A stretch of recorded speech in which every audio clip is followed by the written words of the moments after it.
Hey guys, so I recently found out that a lot of newer guitarists that are just starting have a hard time reading tabs and understanding the dynamics of how they work.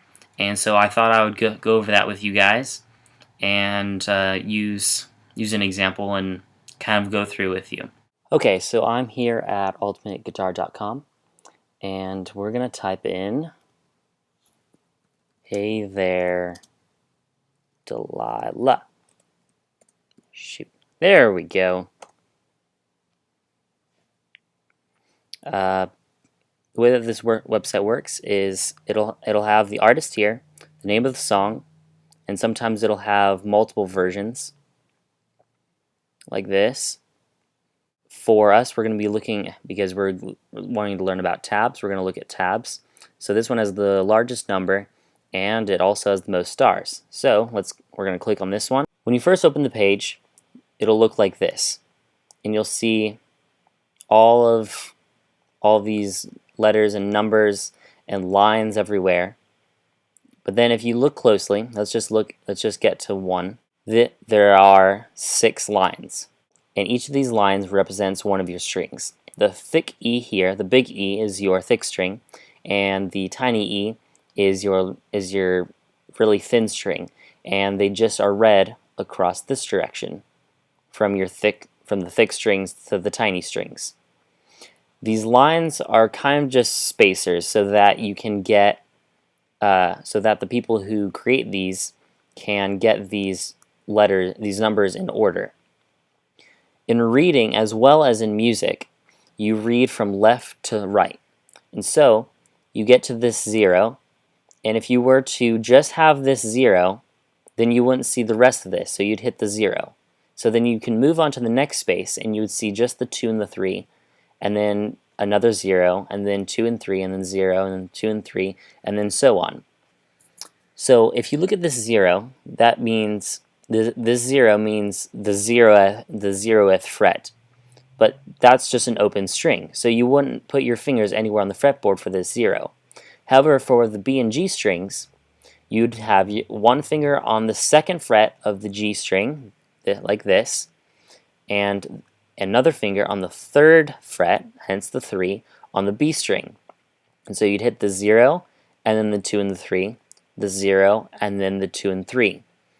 And then over here it changes. You'd put a finger on the 4th fret of the D string, and then you can just bar these, and it would be these 2s. And I'll show you what that looks like in a minute. The song continues into the verse and then into the pre-chorus, and there's this B minor chord.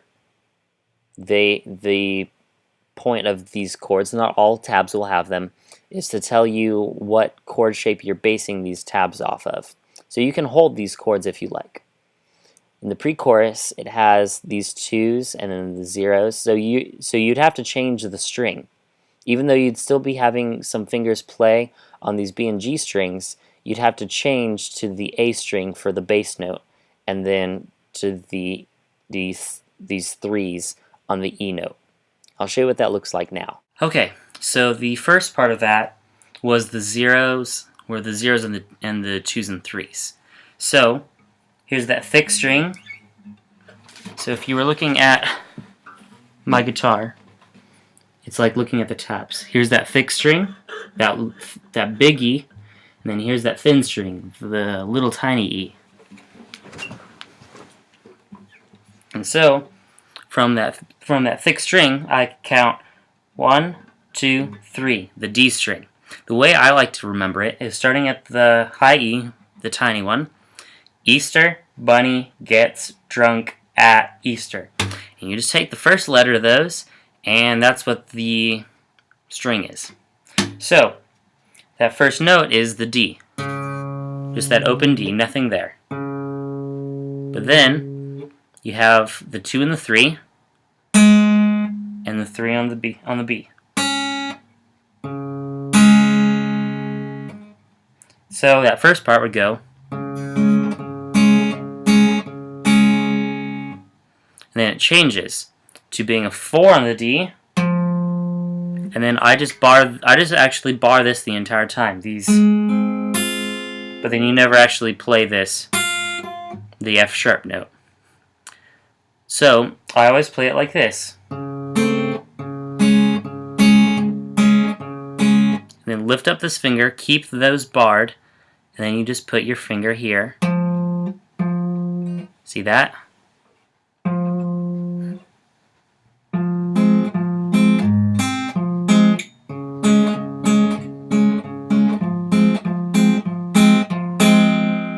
And then it changes to this whole deal. Here's that 0 to the 3 on the E, on the low E string. And then it keeps on going.